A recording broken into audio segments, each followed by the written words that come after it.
प्रेमेक्स horror stories पाहण्यासाठी आमच्या चॅनलला सबस्क्राईब करायचं विसरू नका. तर मित्रांनो, कॉलेजमध्ये खेळकरपणे राहणाऱ्या मुलीची अवस्था इतकी बेकार झालेली होती की आता माझ्या तोंडातून शब्द निघत नाही. कारण की तिने कामच असं केलं होतं, म्हणजे की एकतर माहिती नसताना दुसऱ्याचा मजाक उडविणे. म्हणजे ज्या गोष्टीमध्ये आपल्याला थोडी सुद्धा माहिती नाही त्या गोष्टीबद्दल जर मजाक उडविला तर कसं होईल, म्हणजे अज्ञानपणा केला एकदम. तर आजची स्टोरी आपण इथे चालू करूया.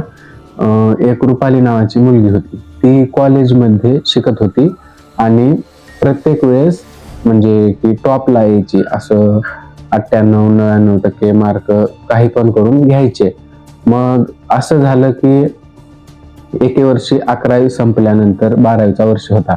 बोर्ड एक्झाम जवळ होते आणि बोर्ड एक्झाम जवळ असल्यामुळे ती थोडं अभ्यासाच्या नादाला लागली आणि इतका अभ्यास करायचं की दिवसातून 7-8 घंटे अभ्यासाकडे द्यायचे. आणि ते झाल्यानंतर जेव्हा बोर्डाचे पेपर झाले, फायनल पेपर जे 5-6 असते, ते झाल्यानंतर मग तिला जायचं होतं मामाच्या घरी.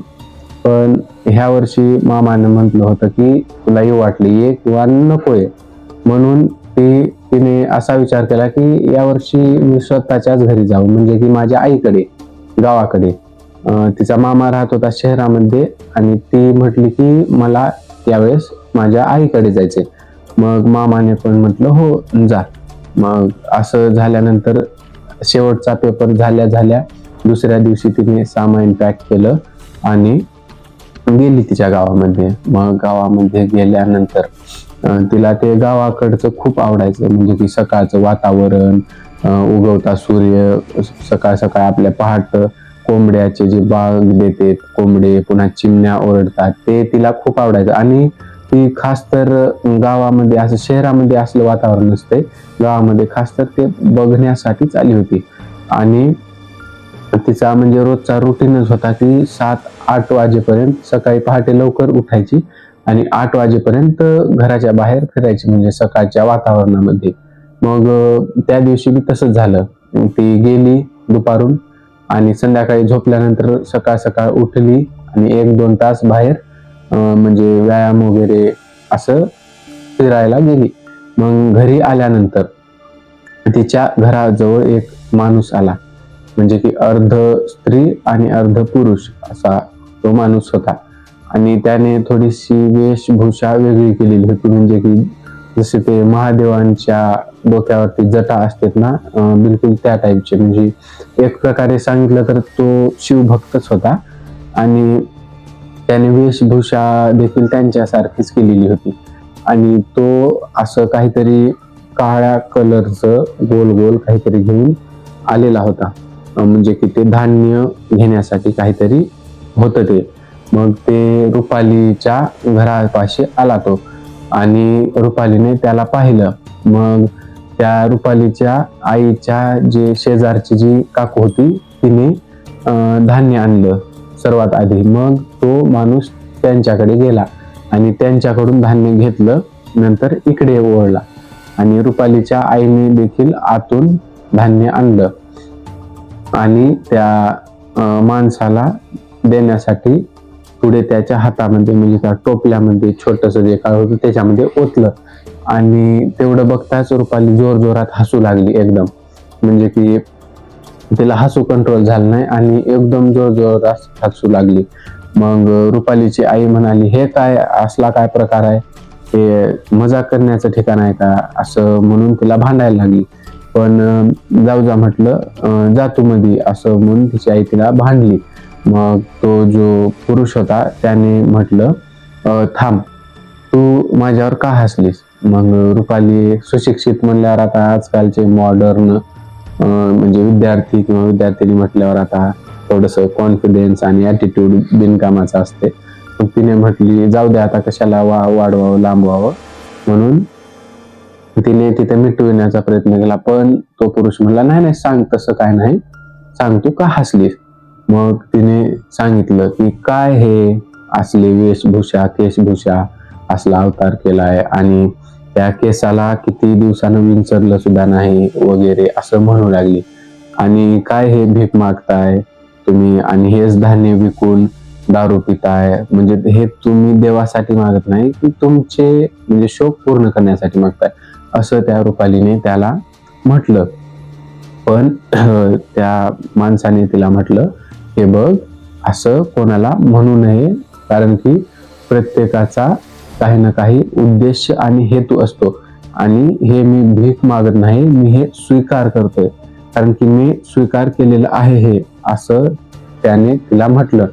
पण ती अजून जोरजोरात हसू लागली आणि तिने म्हटलं की नाही नाही, हे असले नाटकं गावाकडे चालतात, आमच्या शहरामध्ये असले खूप आहेत, पण शहरामध्ये असले नाटकं चालत नाहीत. मग याने म्हटलं, हे बघ, मी महादेवाचा भक्त आहे म्हणून असली वेशभूषा, केशभूषा व पोशाख घातलेलो आहे. आणि शिव म्हणजे जसं महादेव राहतात तसं त्यांच्या शिष्याला राहणं म्हणजे प्रिय असतं, म्हणून मी असा आहे. आणि मी महादेवांचा भक्त आहे, त्यांचा साधक आहे, आणि असं कोणालाही वाईट बोलू नये असं म्हणून तो बार बार तिला सांगत होता. पण त्या मुलीने आता हद्दच केली. त्या मुलीने डायरेक्टली म्हणजे महादेवाबद्दल थोडस वाईट बोललं. तिने म्हटली की हो, ते महादेव, त्यांचा मी फोटो पाहिला होता, काय अर्ध स्त्री अर्ध पुरुष फोटोमध्ये होतं, म्हणजे म्हणूनच तुम्ही असे आहात काय की, असं त्या रुपालीने त्यांना म्हटलं. मग त्यांना राग आला आणि त्यांनी म्हणलं की हे मुली, आत्ताच्या आत्ता माफी माग, नाहीतर मी तुला श्राप देईन, असं त्यांनी म्हटलं. मग रुपाली हे ऐकताच अजून जोरजोरात हसू लागली. श्राप? आणि या काळामध्ये तुम्ही काय कुठले ऋषी मुनी आहात का, की कुठले साधू संत आहात जे की मला तुम्ही श्राप दिल्यानंतर मला तुमचा श्राप लागेल आणि माझ्यासोबत जे श्राप दिला ते घडेल वगैरे म्हणून हसू लागली. मग त्यांनी काय केलं, तिच्या आईकडून जे घेतलं होतं ते परत ओतलं तिच्या ताटामध्ये आणि त्यांच्या झोळीमधून एक गव्हाचा दाणा काढला, गव्हाचा छोटावाला, आणि यांनी काहीतरी मंत्र म्हटलं वरती, त्या गव्हाच्या दाण्यावरती मंत्र म्हटलं आणि तो दाणा त्या रुपालीवरून ओवाळून त्या आईच्या ताटात टाकून दिला. आणि एवढं झालं आणि त्यांनी म्हटलं की तुझं 2 वर्षानंतर लग्न होईल आणि त्याच्यासोबतच लग्न होईल ज्याच्यासोबत तू म्हणजे जो तुला आवडेल, आणि तुला 5 महिने म्हणजे दोन्ही जीवन जगावे लागतील. आता दोन्ही जीवन जगावे लागतील असं त्यांनी म्हटलं. पण ते 5 महिने तू ना तर तुला ना तुझ्या परिवारांमधल्या कोणाला माझी आठवण येणार नाही, पण जसंच 5वा महिना संपत येईल तुझ्या आईला आणि तुला माझी आठवण येईल आणि तेव्हा तुला माझ्यापाशी यावंच लागेल, हे पाप फेडण्यासाठी आणि हे श्राप तोडण्यासाठी, इतकं त्यांनी म्हटलं आणि तिथून निघून गेले. मग रुपालीची आई रडू लागली, हे काय केलंस तू म्हणून हे काय केलंस म्हणून रडू लागली. आणि रुपालीने म्हटलं की अरे जाऊ दे आई, यांचं काय असतं ते उगाच त्यांचं म्हणजे दारू पिण्यासाठी मागायला येतात आणि तू पण काय एवढालं धान्य देतात काय त्यांना, असं म्हणून चिडवू लागली. आणि तिने म्हटलं की शांत बस, रडू नकोस, असं काही नसतं, बघ त्यांनी श्राप दिलता आणि मी आहे ना आता सध्या जशी आहे तशी, मला काय झालंय, असं म्हटली. मग ते उन्हाळ्याचे दिवस निघून गेले, म्हणजे तिच्यासोबत काहीच घडलं नाही असं सुरुवातीला, कारण की त्यांनी म्हटलं होतं लग्नानंतर 5 महिने भोगावे लागतील. मग हे झालं. कॉलेजला गेली ती. मग कॉलेजमध्ये गेल्यानंतर तिला एका मुलावरती प्रेम झालं आणि ते दोघेही एकमेकांना जीव ओवाळून टाकेल इतकं म्हणजे दोघांवर मन घालत होते. पण त्या दोघांनी लग्न केलं. पण लग्न असं केलं, आधी त्यांनी कोर्टामध्ये जाऊन लग्न केलं, म्हणजे की हिचं 18 वर्ष पूर्ण झाल्यानंतर 18-19 आणि त्या मुलाचं म्हणजे कायदेशीर दृष्ट्या यांनी लग्न केलं. आणि लग्न तिकडे केल्यानंतर पुन्हा घरी सांगितलं, म्हणजे की घरच्यांना तर नंतर मान्य करावंच लागलं. आणि मुलाच्या घरी खूप काही प्रॉपर्टी होती, त्याच्यामुळे मुलीने किंवा कोणी असं मध्ये अडथळा आणला नाही. चला बाबा तुम्ही केलंय का नाही, राहावा ज्येष्ठीच्या घरी सुखानं, असं म्हटले. पण असंच 2 वर्ष निघून गेले, म्हणजे की 1.5 वर्ष झालं आणि 1.5 वर्ष लग्नाला झाल्यानंतर त्यांना एक मुलगी झाली. 1 वर्षातच झाली होती, पण ही गोष्ट 1.5 वर्षानंतर सांगायची. म्हणजे की 1.5 वर्ष झाल्यानंतर त्या रुपालीच्या मैत्रिणीचं लग्न होतं. मग तिला त्या लग्नामध्ये जायचं होतं. मग कारमध्ये बसले सगळे आणि गेले. सर्व काही तिथे व्यवस्थित झालं. लग्न लागलं आणि लागल्यानंतर तिथे मस्त, म्हणजे आता मैत्रिणी म्हणल्यावर क्लोज फ्रेंड्स कसं असतंय, मग ते त्यांचं चालू होतं. आणि लग्न झाल्यानंतर जेव्हा हे रुपाली, तिचा नवरा आणि तिची एक बारकी मुलगी, ती खूप आगाऊ होती. म्हणजे की ती जशी जशी मोठी होत गेली तसं ती एका ठिकाणावर शांत बसायचीच नाही. आणि असंच झालं, कारमध्ये येताना देखील ती वळवळ करायची. पण अर्ध्या रस्त्यामध्ये घरी येताना त्यांची कार बंद पडली. मग बंद पडल्यानंतर रुपाली आणि ते सगळे बाहेर उतरल्यानंतर त्यांनी मेकॅनिकलला फोन केला आणि मेकॅनिकल तिथे अर्धा एक तासात येतो म्हटले आणि त्यांना उशीर पण झाला तिथे. पण हे एवढं होतं, जेव्हापासून कार बंद पडली तेव्हापासून रुपालीची मुलगी छोटी, ती कारच्या मधल्या सीटवर गप्प बसलेली होती. एकदम ती असं शांत बसलेली होती, जणू की म्हणजे तिला काही दिसलंय किंवा अनुभवलंय असं शांत बसलेली होती. मग कार मेकॅनिकल आले आणि रुपाली कारमध्ये बसली आणि रुपालीचे तिचा जो नवरा होता तो बाहेर त्या मेकॅनिकल सोबत उभारला, कुठं काय प्रॉब्लेम आहे ते बघण्यासाठी. पण रुपालीला तिच्या जो मधला मिरर असतो ना काचाच्या समोर छोटावाला, त्या मिरर मध्ये पाणी ढवळल्यासारखं, जसं पाण्यामध्ये तरंगा निघतात ना दगड टाकल्यावर किंवा वाऱ्याने हालताना, तसं तो मिरर दिसू लागला. आणि रुपाली त्या मिररकडे असे डोळे फाडून बघत होती. मग रुपालीने काचाजवळ हात नेला तर काय, तो तिचा इथपर्यंत हात मध्ये गेला त्या काचामध्ये. आणि हे पाहताच रुपाली ओरडली जोरात. मग रुपालीचा नवरा आला आणि काय झालं रुपू, आज का ओरडलीस? मग तिने म्हटलं की ते काच बघा, असं थरथरत तिने तिकडे बोट केलं आणि ते आपल्या गाडीचा काच तुम्ही बघा. मग त्याने काच बघितलं तर काय नाही, नॉर्मल होतं. मग तिने बी पाहिलं, मग तिथे नॉर्मल होतं सगळं. मग रुपालीला व्यसन करायची सोय होती. व्यसन म्हणजे असं की काहीतरी, त्या व्यसनाचं नाव काय आहे की, पण ड्रग्स टाईप व्यसन होतं. आणि ते तिला सवय कॉलेज टाइम पासूनच होती. म्हणून तिच्या नवऱ्याने म्हटलं की हे व्यसन बंद कर, व्यसनामुळे तुला काहीतरी म्हणजे विचित्र वाटतंय आजकाल गोष्टी. म्हणून आता जसं सर्वसामान्य माणसाला जर एखादा दारू पित असेल तर त्याला जसं समजावतात ना, दारू पिणं बंद कर बाबा, तसंच तो रुपालीचा पती तिला समजावायचा. पण ती काय ऐकायची नाही. मग तसंच झालं, कार नीट झाली आणि सगळे घरी गाडीमध्ये म्हणजे कारमध्ये बसून घरी पोहोचले. पण रुपालीची मुलगी जेव्हापासून कार बंद पडली होती तेव्हापासून म्हणजे ती शांतच झालेली होती, असं की एकदम शांत बसलेली होती. मग कोणी तिच्याकडे लक्ष दिलं नाही. असंच त्याच रात्री सगळे जेवण ते करून झोपी गेले. आणि झोपी गेले तर 12 वाजल्याच्या नंतर रात्री सगळे झोपलेले होते. पण रुपालीची जी छोटी मुलगी होती ती उठून रुपालीच्या पायथ्याला बसून रुपालीच्या पायाचे नख खात होती. आणि रुपालीला तोपर्यंत कळालं नाही जोपर्यंत ती नख खात होती. तिने नख खाल्ले आणि जेव्हा त्या नखाच्या आतलं ती खात होती तेव्हा रुपालीला म्हणजे की आग उठायला लागली आणि ती अचानक उठली. आणि उठली तर काय, पाहते की माझी मुलगी माझेच नख खात आहे. आणि तिने तिच्या नवऱ्याला उठवलं, अहो इकडे बघा काय आहे, ही काय करते? मग तिचा नवरा असं डोळे चोळत काय झालं असं करत, म्हणजे आता उठल्यावर, झोपेतून उठल्यावर माणूस कसा असतं. मग त्याने उठलं आणि तिच्याकडे पाहिलं तर हे काय, ती मुलगी त्या दोघांकडे अशी पाहत होती, अशी म्हणजे की एकदम अशी विचित्रपणे असे डोळे वेगळे होते, वेगळे मोठे मोठे करून पाहत होती.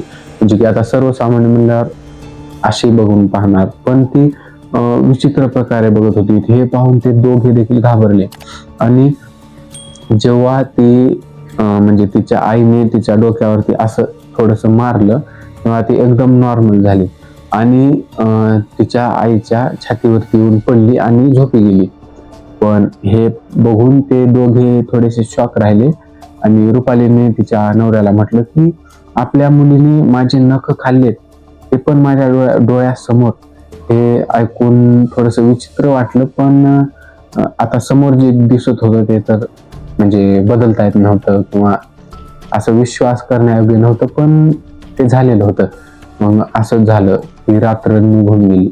मग त्या रात्रीच्या दुसऱ्या दिवशी सकाळी म्हणजे रुपालीचा भाऊ आला त्या तिच्या मुलीला घेण्यासाठी. म्हणजे ती छोटी मुलगी जिने नख खाल्ले होते तिला घेण्यासाठी तो आला आणि तिला घेतला आणि त्याच्या घरी गेला.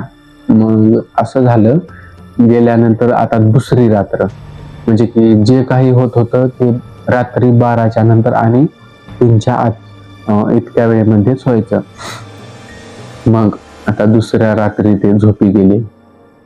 झोपल्यानंतर काय झालं, रुपालीचं 12 ते 12:30 वाजता झोपलेली होती. तिच्या कपाळावरती थेंब थेंब असं रक्त टिपकू लागलं वरून, छतावरून. मग आता जर सर्वसामान्य माणूस झोपलेला असेल तर एक 3-4 थेंब जरी थंड पाणी पडलं तर त्याला जाग येते. मग त्याचप्रमाणे रुपालीला देखील चेव यायला लागला. रुपाली उठली शेवटी आणि उठली तर वरी बघते तर काय, वरी तिचाच नवरा वरी उलटा लटकलेला छतावरती आणि त्याच्या डोळ्यामधून ते रक्त टिपकत होतं.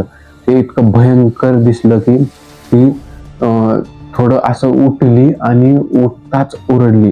म्हणजे ती घाबरून ओरडली आणि ओरडल्यानंतर तिने जेव्हा ओरडली तेव्हा तो वरचा माणूस म्हणजे तिचा नवरा थेट तिच्या अंगावर येऊन पडला आणि अंगावर येऊन पडल्यावर ती अजून एकदा जोरात ओरडली. मग ओरडल्यानंतर तिने डोळे झापले होते आणि तिचा नवरा तिला उठवीत होता. ते काय झालं रुपू, काय झालं म्हणून असं ओरडत होता. मग तिने म्हटली अरे हे काय झालं असं. ती म्हणजे घाबरून एकदम थरथर हात पाय तिचे कापत होते. पण ती बघती तर काय, तिचा नवरा साईडला तिला उठवीत होता आणि विचारत होता की काय झालं. आणि हे झाल्यानंतर मग ती म्हटली अरे आता तर तुम्ही थोडेसे म्हणजे वरती लटकलेले होता, माझ्या अंगावर पडलात वगैरे असं म्हटली तिनं. मग अरे तसं काय नाही, स्वप्न बिप्न पाहिलं असेल तू, तसलं काही नसतं असं त्याच्या नवऱ्याने सांगितलं तिला. मग ती तुम्हाला विश्वास नाही, माझ्या इथे रक्त पडलेलं आहे बघा म्हणे. मग तिचे रक्त तर काय नव्हतं, दिसलं नाही त्या नवऱ्याला, म्हणजे नव्हतंच. आणि ती काय केली, वॉशरूम मध्ये बाथरूम मध्ये गेली आणि आईन्यामध्ये बघू लागली की माझ्या कपाळावरती कुठे रक्त आहे का, कारण इथे रक्त पडलं होतं. ती असं केस साईडला सारून बघू लागली, पण तिला तिथे काही दिसलं नाही आणि ती तिथंच विचार करत बसली. पण विचार करतच होती, तिची नजर काचामध्येच होती की तिच्या हाताचं एक नख म्हणजे की मधूनच या मधातल्या बोटाचं एक नख इथून तिच्या समोरच एकदम काळ काळ होऊन इथवर असं लांबनी वाढलं. लांबनी म्हणजे की खूप लांबनी वाढलं आणि तेही तिच्या डोळ्यासमोर. तिने ते आईन्यात पाहिलं, नंतर हाताला पाहिलं आणि हळूहळू करून तिचा हात इथून ते इथपर्यंत एकदम काळा पडला. काळा म्हणजे एखाद्या अपंग व्यक्तीचा हात किंवा पाय असतो ते जसं सुकलेला असतो ना, त्या टाईप इथून इथपर्यंत. आणि तिला ते खूप दुःखत होतं. ती ओरडत तिच्या नवऱ्याकडे गेली आणि हे बघा म्हणजे ती खूप रडत होती. तिने काही सांगितलं नाही. तिच्या नवऱ्यानं ते पाहून गाडी काढली आणि हॉस्पिटलला तिला नेलं, म्हणजे जवळच्या हॉस्पिटलमध्ये नेलं. आणि हॉस्पिटलमध्ये नेल्यानंतर डॉक्टरांना म्हटलं की डॉक्टर साहेब हे बघा हे काय झाले. डॉक्टर म्हटले हे काय झाले नाही, हे आधीपासूनच आहे आणि तुम्ही तर असं म्हणताय जसं की आता काही पडल्यावर लागलेलं असेल. मग तिच्या नवऱ्यानं म्हटलं नाही डॉक्टर साहेब आता आमच्या समोर झाले. मग डॉक्टरांनी म्हटलं शक्यच नाही, थांबा तुम्ही 5 मिनिट, मी चेकिंग करून सांगतो. मग डॉक्टरांनी तिला आत नेलं आणि थोडस काही चेकिंग केली आणि बाहेर येऊन सांगायला लागले की तुमच्या म्हणजे हाताला काहीतरी लागलं असेल, त्याच्यामुळे हात दुखतोय. आणि यांनी म्हटलं की नाही डॉक्टर साहेब, आत्ता झाले, हे आमच्या समोर लाईव्ह झाले. डॉक्टर म्हटले आम्हाला पेशंट कसा आहे आणि पेशंटला कोणता रोग किंवा काय पुण्या टायमाला झाले ते आम्हाला कळतंय.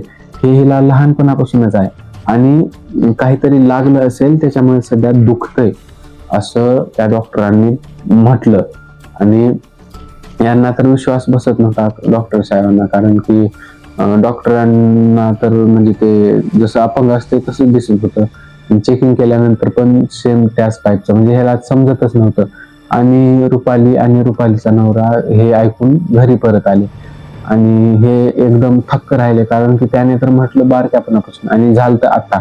मग हे झाल्यानंतर हळूहळू करून म्हणजे की दुसरी अॅनिव्हर्सरी कंप्लीट झाली आणि दुसरी अॅनिव्हर्सरी कंप्लीट झाल्याच्या नंतर जे रुपालीचं हळूहळू म्हणजे सुरुवातीला हात इथून इथपर्यंत काळा पडला आणि रुपालीचं प्रत्येक अवयव म्हणजे अंगातलं संपूर्ण असं म्हणजे जीव नसल्यासारखं व्हायला लागलं. म्हणजे की जसं एखादं अपंग शरीर असते तसं व्हायला लागलं. संपूर्ण वाळून म्हणजे शरीर चपट झाल्यासारखं झालं. आणि हे 3 ते 4 महिन्यांमध्ये संपूर्ण घडलं. मग आता हे झाल्यानंतर हे यांना काही समजना, कोणत्या हॉस्पिटलमध्ये सुद्धा याचं काहीच इलाज नव्हतं, कारण की डॉक्टर म्हणत होते असंच राहणार मरेपर्यंत. आणि हे लहानपणापासून आहे आणि मरेपर्यंत असंच राहणार. हे ऐकून म्हणजे रुपालीचं आणि रुपालीच्या आईला रुपालीच्या आईने म्हणजे रुपालीने रुपालीच्या आईला फोन करून सांगितलं की असं असं होतंय. पण तिच्या आईला देखील काही समजत नव्हतं. आणि हे झाल्यानंतर मग यांनी 5वा महिना म्हणजे की तो श्राप 5 महिन्याचा दिलेला होता. 5वा महिना अर्धा निघून गेला आणि तो संपण्यासाठी फक्त 15 ते 20 दिवस राहिलेले होते 5वा महिना पूर्ण होण्यासाठी. मग एक दिवशी काय झालं की रुपाली तिच्या बेडवर झोपलेली होती आणि आता रुपालीचं शरीर असलं झाल्यामुळे तिचा नवरा खाली झोपत होता आणि रुपाली तिच्या बेडवर. आणि रुपालीची पोरगी जी होती ती तर तिच्या माहेरला होती. मग एके दिवशी असं झोपी गेली. 12 वाजून गेले. 12 वाजल्याच्या नंतर रुपाली जागीच होती. रुपालीला वाटलं की दरवाजाच्या बाहेर कोणतरी आहे. मग तिने तिच्या नवऱ्याला उठवण्याचा प्रयत्न केला, पण तिचा आवाज कमी निघत होता, कारण नवऱ्यापर्यंत ऐकू म्हणजे जात होता, पण आता झोपलेल्या माणसाला थोडा जास्त आवाज पाहिजे उठण्यासाठी. मग नवरा उठला नाही आणि थोड्या वेळानंतर तिथं जे होतं म्हणजे दरवाजाच्या पलीकडे जे होतं ते थोडस आत आलं. म्हणजे ते दुसरं कोणी नव्हतं, ते रुपालीच होती. आणि ती त्या वयाची होती जेव्हा की तिने मजाक उडविला होता. म्हणजे जेव्हा हसत होती ती त्या वयाची होती. पण शॉक तर ती तेव्हा झाली जेव्हा ती चालत येलेली रुपाली तिच्याकडे बघून हसत होती. आणि इतकं हसत होती की तिला आठवलं की मी एका माणसाला अशाच प्रकारे हसत होते, पण आता मीच माझ्या स्वतःवर हसत आहे असं वाटलं. म्हणजे तिला असं वाटलं. आणि त्या रुपालीने तिला म्हटलं की आठवलं असेल तुला, आता तुझ्या श्रापाचा म्हणजे दिलेल्या श्रापाचा तोड घेण्याची वेळ आलेली आहे आणि शोध मला आणि ये माझ्याजवळ, असं ती म्हटली आणि तिथून गायब झाली.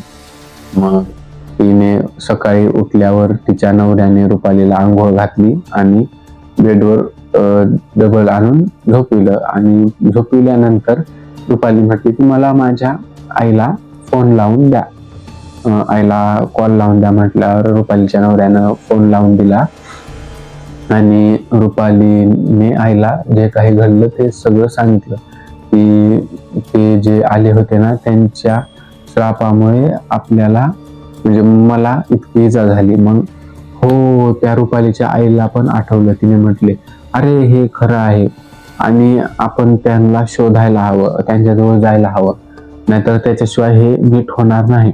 मग हे झालं. पण ते जे होते ते महादेवाचे भक्त होते. म्हणजे जसं की अघोरी असतात ना त्या टाईपचे, पण ते होते किन्नर होते. आणि ते साधना करण्यासाठी स्मशानभूमीमध्ये राहायचे, पण ते एका स्मशानात नाही राहायचे.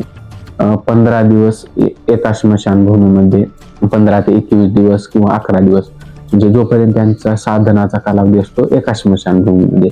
लगेच दुसऱ्या म्हणजे 21-22व्या दिवशी दुसऱ्या स्मशानभूमीमध्ये, म्हणजे असं ते स्मशानभूमी बदलत होते. पण त्यांना हुडकण्यासाठी एक 7-8 दिवस तर निघून गेले. 7-8 दिवस निघून गेले. मग 8 दिवस निघून गेल्यानंतर शेवटी ते त्यांना सापडले. मग रुपालीचा नवरा, त्याची आई, भाऊ हे सगळे तिकडे गेले, त्यांच्याजवळ गेले. आणि गेल्यानंतर त्यांनी पाहिलं तर रुपाली आलेली आहे हे त्यांना माहिती होतं, येणारच आहे. मग त्यांनी गेट पासून जेव्हा ती आत येत होती तेव्हा आता ते तिच्याकडे पाहून हसत होते जोरजोरात, जसं रुपाली हसत होती त्यांच्याकडे बघून त्यावेळेला. तेव्हा आता हे कसे हसत होते, रुपालीला समजलं नाही काय करावं. तिच्या डोळ्यामधून पाणी आलं आणि तिला समजलं की मी जे काही केलं ते चुकीचं केलं. आणि आता ते झालं. मग ते झाल्यानंतर त्यांनी म्हटलं की तुझ्या श्रापाला 5 महिन्याचा श्राप होता, पण आता 3-4 दिवस कमी आहेत, जाऊ दे, तेवढे दिवस सोडून टाकू, मी तुला बरं करतो. मग त्यांनी काहीतरी मंत्र, म्हणजे श्राप देताना गव्हाचा दाणा घेतला होता, त्यांनी झोळीमधून तसाच एक दुसरा दाणा घेतला आणि त्याच्यावरती काहीतरी मंत्र त्यांनी म्हटलं आणि त्याच्यावरती ओवाळलं. आणि ओवाळून त्यांनी एका म्हणजे तो मटका होता त्याच्यामधून धूर निघत होता, त्या मटक्यामध्ये टाकून दिला आणि असं म्हटलं की आता तू हळूहळू बरी होशील. पण जसंच त्यांनी तो गव्हाचा दाणा त्या मटक्यात टाकला, तिचं शरीर 15 मिनिट असं वाटत होतं की ती जळत आहे, म्हणजे की एकदम तापलेलं वाटायचं आणि लाल बुन झालं. आणि 15 मिनिट तिला एकदम असं दुखत होतं.